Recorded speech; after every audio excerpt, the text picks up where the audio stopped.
Top Gun Maverick, or is it Top Gun? Top Gun. Whatever the case may be, this film is a goddamn masterpiece. I saw it in the world's tallest IMAX theater, and wow, the visuals and the sound, it was Captain Marvelous. This is a film that celebrates its characters 36 years later, rather than, I don't know, shitting on them?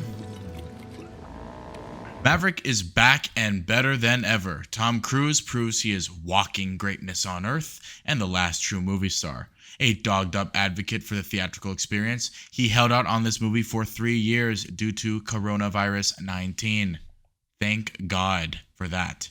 Anyways, Top Gun Maverick has received nothing but critical acclaim and audience praise left, right, up, and down, and there are several reasons for that. The first important piece is that it doesn't rely on nostalgia to carry it. Bigger. Why do they always have to go bigger? Are there nostalgic elements to it?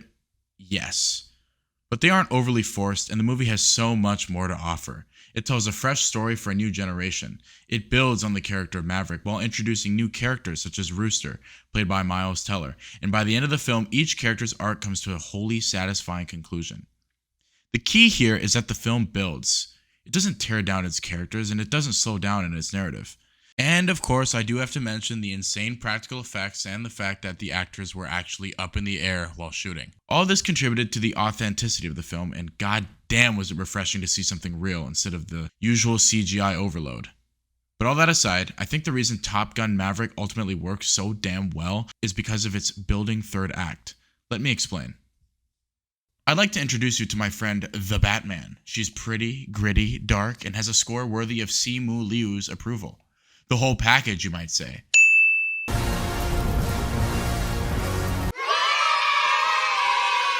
But, she's a little long, a bit fat around the edges, perhaps. I don't know, am I canceled? I love this film. I love our Pats and goddammit Zoe Kravitz, but the experience of watching it isn't as thrilling as Top Gun Maverick because the third act drags instead of building. The movie tries to pack in like 3 different endings.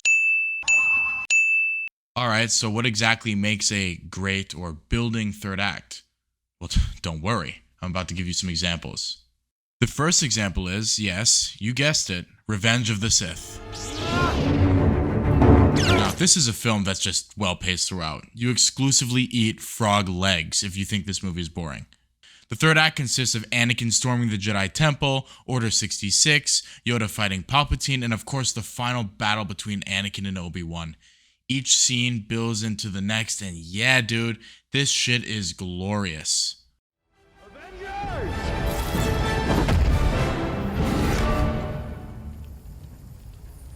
Assemble. Avengers Endgame sees Captain America wield Mjolnir in the third act, and from then on, it's superhero anodized insanity until Iron Man makes the ultimate sacrifice.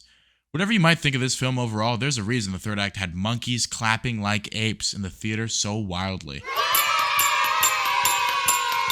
Skedaddling away from blockbuster films for a moment, Whiplash is another perfect example of that soaring third act. The third act where Miles Teller's character goes one last round against Fletcher is just pure perfection.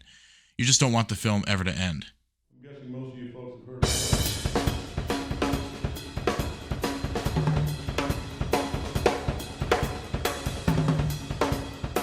it. 7.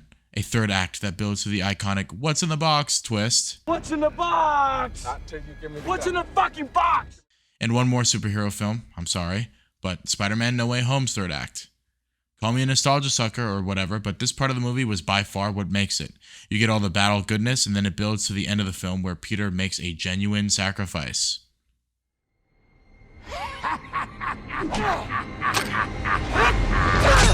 Okay, enough examples. You get the point. Movies can have dragging third acts that still leave us satisfied, but there's nothing like a third act that keeps getting better and better to the point of where you just don't want it to end.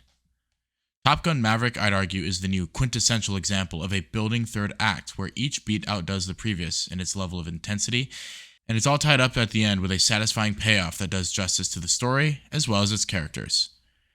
That's not to say that this film didn't also have a great first and second act, it's just that the movie was at a steady damn good before ramping up exponentially in the third act into Simu-licious territory. It makes Shang-Chi look like a soap opera. Alright, well, wrapping things up now. I'm a fan of the Batman, but that third act really hurt my view of the overall film. I think this is why movies like Avengers Infinity War and Revenge of the Sith are so well regarded, because the build up to that final epic battle is just so well crafted and paced. It doesn't even need to be a big CGI battle to be engaging, as I cited Whiplash and Seven to also have excellent building third acts. Anyways, think about your favorite movies in those third acts. How many of them build versus staying stagnant or even dragging? Skyfall I take to be a top tier film, but that third act didn't work for everybody. And the prime example for a third act that didn't work is Wonder Woman, a film that soared in its first two acts but really drags in the third act. Top Gun Maverick's third act consists of incredible action as well as gratifying character payoff, especially for Maverick and Rooster's characters. I'm being intentionally broad since the film is still new, but the point I'm trying to make here is that the best movies leave you wanting more beat by beat as you ride that final act to conclusion. Having any fun yet?